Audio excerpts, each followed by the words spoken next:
32 number ভাঙা, আচ্ছা ঠিক আছে 32 নাম্বার বললে আবার অনেকের গায়ে আগুন জ্বলে যায়, সো 32টা বাদই দিলাম। অসংখ্য মুক্তিযুদ্ধের মোরাল ভাঙা হয়েছে। Y is that? 32 না হয় বললে আপনাদের সবার পুচ্ছে আগুন লাগে, 32 বললাম না, তাহলে এতগুলো মুক্তিযুদ্ধের মোরাল আপনারা কেন ভাঙলেন? 6 দফা তো কারো বাবার সম্পত্তি হওয়ার কথা ছিল না। যেই বাড়ি থেকে 6 দফার দাবি উঠেছিল সেই বাড়িটা তো আসলে জনগণের বাড়ি, এবং ওই বাড়িতে শেখ হাসিনা বা শেখ রেহানা বা ওনাদের বংশধর কেউ থাকেনও না, ট্রাস্টে দিয়ে দিয়েছেন ওনারা। তো গণসম্পত্তি, জনগণের সম্পত্তি।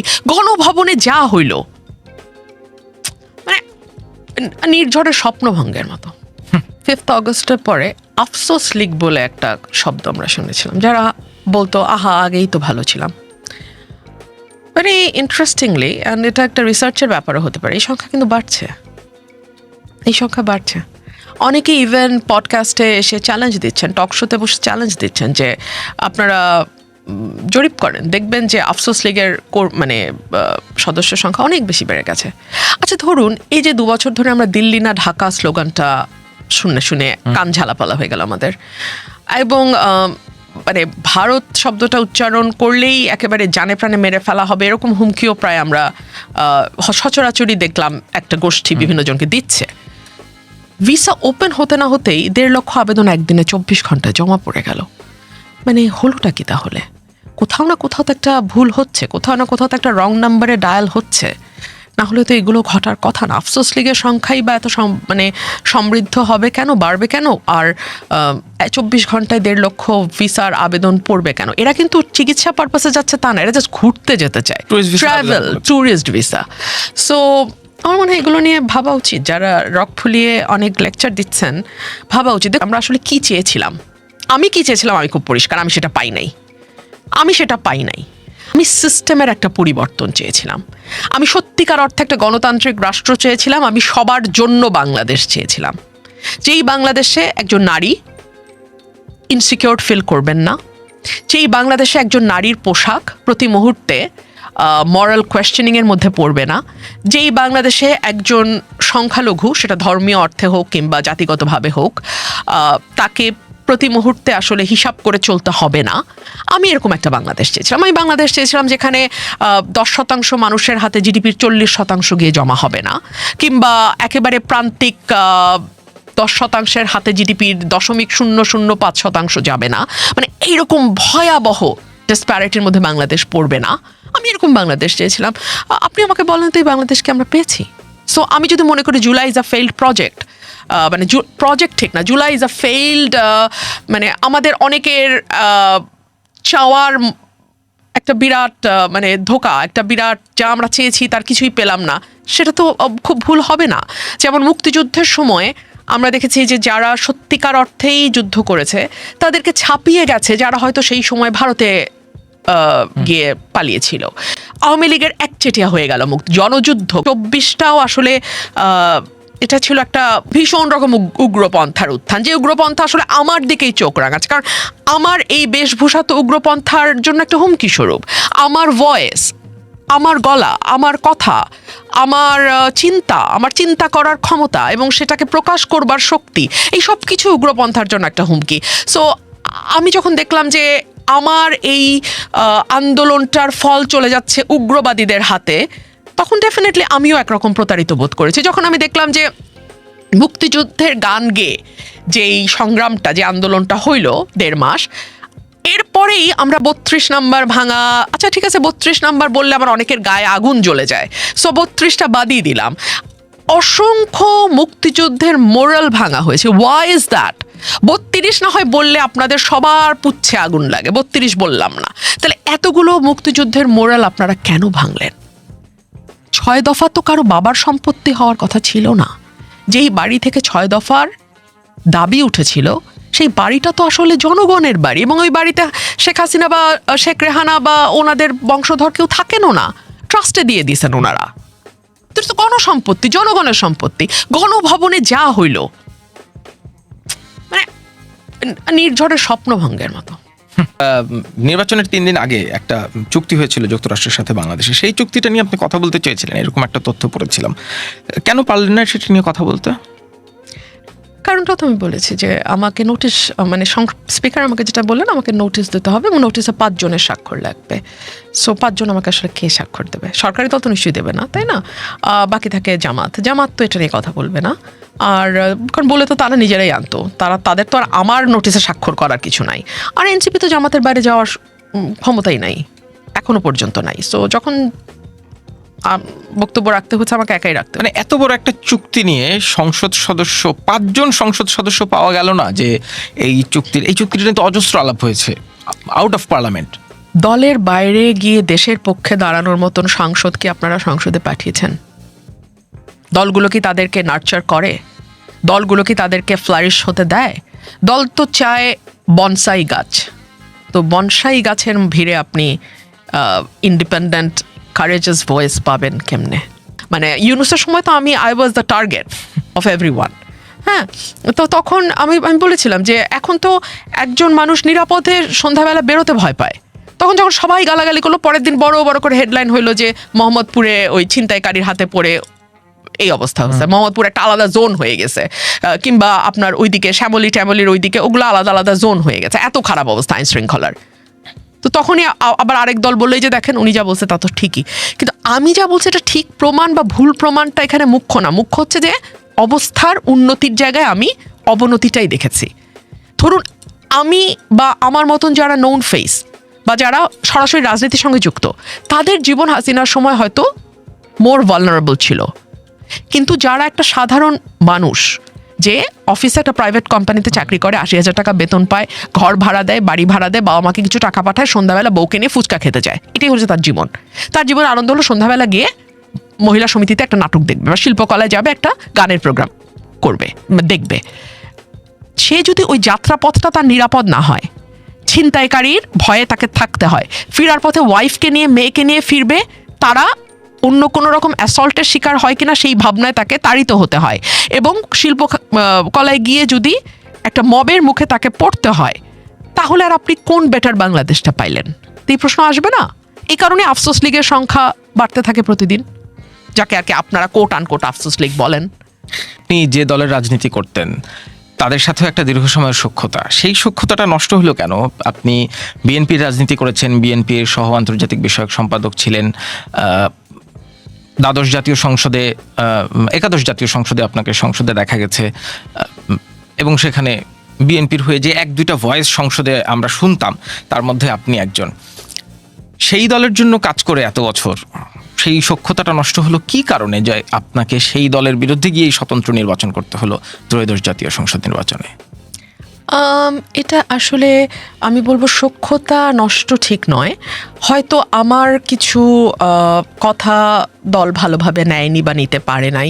আপনার মনে থাকবে 5ই অগস্টের পরপর যখন ভীষণ রকম চাঁদাবাজি শুরু হলো সব জায়গায়, এবং লোকাল লেভেলে স্পেশালি বিএনপির নেতাকর্মীদের নাম ভীষণভাবে এসছে। তো তখন বেশ কয়েকটা টক শোতে আমি বলেছি যে হ্যাঁ, ভীষণভাবে নাম আসছে এবং দলের উচিত এই ব্যাপারটা স্ট্যান্ড নেওয়া। এবং তখন বিএনপি আমাকে শোকজ করলো, এবং খুবই সন্তর্পণে শোকজটা করা হলো, যাতে এটা মিডিয়াতে কিন্তু আসেনি। আমাকে প্রাইভেটলি আমার মেসেজে আমার হোয়াটসঅ্যাপে আমাকে মেসেজ করা হলো, যেখানে রুহুল কবির রিজভী স্বাক্ষরিত একটা চিঠির ছবি আমাকে পাঠানো হলো, খুবই সিক্রেটলি সর্ট অফ, কারণ চিঠিটার কোনো হার্ড কপি আমার কাছে আসেনি, সফট কপি একটা, মানে ওনার চিঠি, যে আপনাকে 72 ঘন্টা সময় দেওয়া হলো, আপনি চাঁদাবাজদের নাম দেন। তো 72 ঘন্টাকে I took as a challenge and I submitted a long book of more than 300 pages. So it was a big, huge book kind of thing. So I submitted it and I didn't get any response. Obviously, party আমাকে আর কোনো response করেনি, but of course party didn't take it very nicely. Number 1. Number 2, হয়তো party was very confident যে এই আসন তো বিএনপির আসন, এই নির্বাচন তো বিএনপির নির্বাচন, আমার আসনটা একেবারেই বিএনপির আসন। So party was very confident যে এই জন্য আমাকে ধাক্কা দিয়ে বের করে দিতে দুবার ভাবেও নাই, তাই না? যেদিন দেশনেত্রী বেগম খালেদা জিয়া সকালে মারা গেলেন, ওদিন বিকালে আমাকে বহিষ্কার করা হলো। they didn't even take 24 hours and they didn't even care to, যে ওই সময়টা যাক, শোকের টাইমটা পার হোক, তারপরে রুমিনকে বহিষ্কার করি। They didn't even care for that.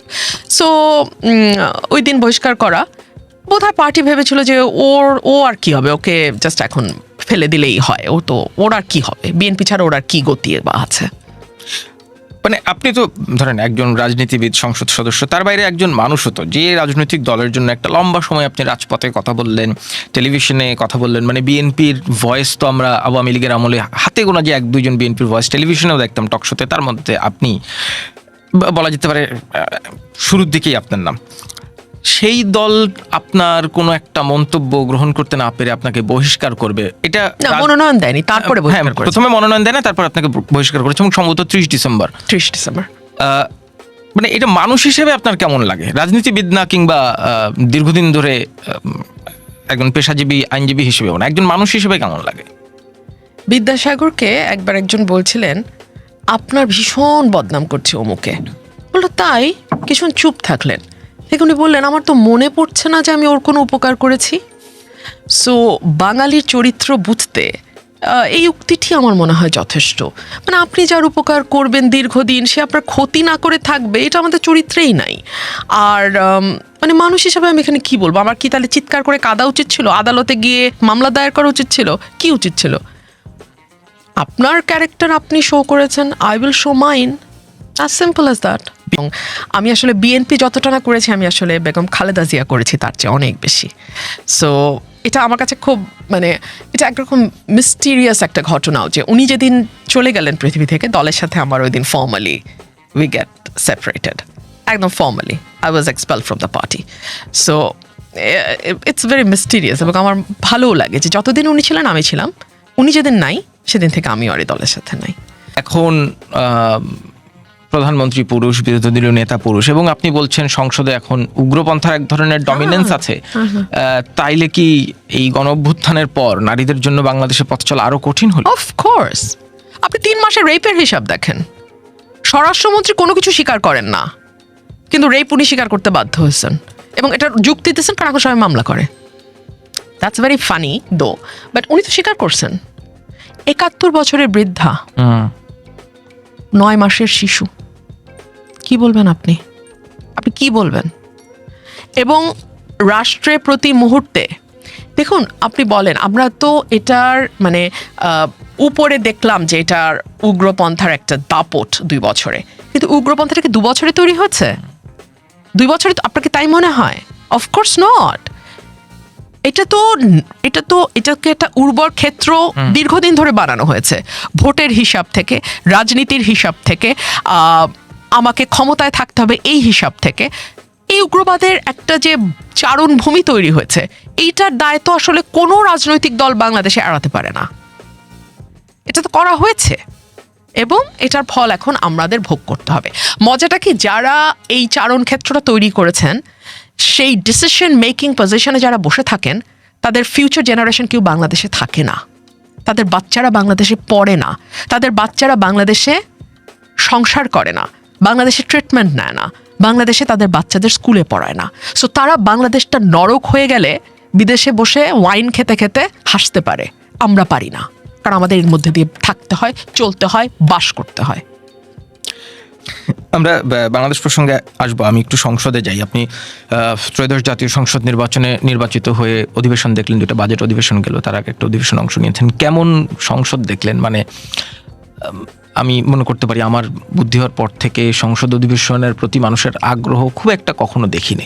এইবার সংসদের প্রতি মানুষের আগ্রহ ছিল যে কেমন সংসদ হয়, সংসদ সদস্যরা কতটা তর্ক করেন, কতটা বিতর্ক করেন, কতটা দেশ নিয়ে, জনগণ নিয়ে ভাবা হয়। সেই সংসদের প্রথম অধিবেশনে তো দেখলাম অধিকাংশ সময় আসলে জুলাই নিয়েই আলাপ হলো, জুলাই কে করেছেন, কতটা কার ক্রেডিট। মানুষের ভাগ্য কিংবা মানুষের ভবিষ্যৎ সংসদে কতটা জায়গা পেল? আমি 18 সংসদে ছিলাম।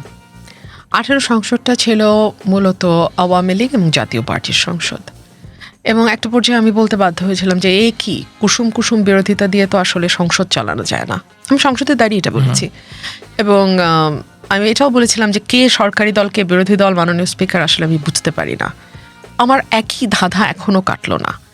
এখন আওয়ামী লীগের জায়গায় বিএনপি আর জাতীয় পার্টির জায়গায় জামাতে ইসলাম।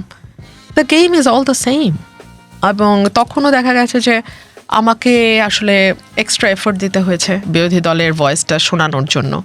এখনও আমাকে এক্সট্রা এফোর্ট দিতে হয়। তখনও আমি কথা বলতে দাঁড়ালে সাংসদরা অস্বস্তিতে পড়তেন, চেঁচামেচি করতেন। এখনও সাংসদরা অস্বস্তিতে পড়েন, চেঁচামেচিও হয়েছে।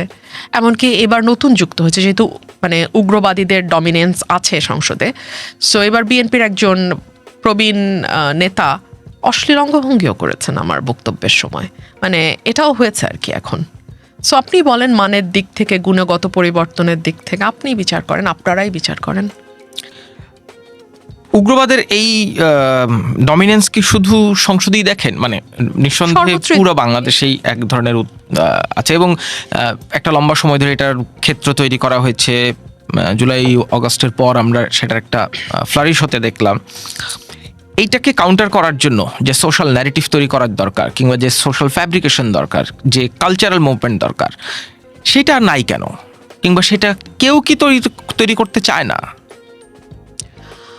আমরা কালচারকে এত পলিটিসাইজ করেছি, এত বেশি পলিটিসাইজ করেছি, বাংলাদেশে কোনো নিরপেক্ষ বুদ্ধিজীবী নাই। এটা আমাদের কিন্তু বিরাট ব্যর্থতা। আমরা একটা নিরপেক্ষ সাংবাদিক পাই না, এটা আমাদের বিরাট ব্যর্থতা। বাম ঘরানার কেউ কেউ আছেন, ভালো কাজ করছেন, কিন্তু তারা তো আসলে তাদের ওই বাম ঘরানাটা তারা লুকাতে পারেন না।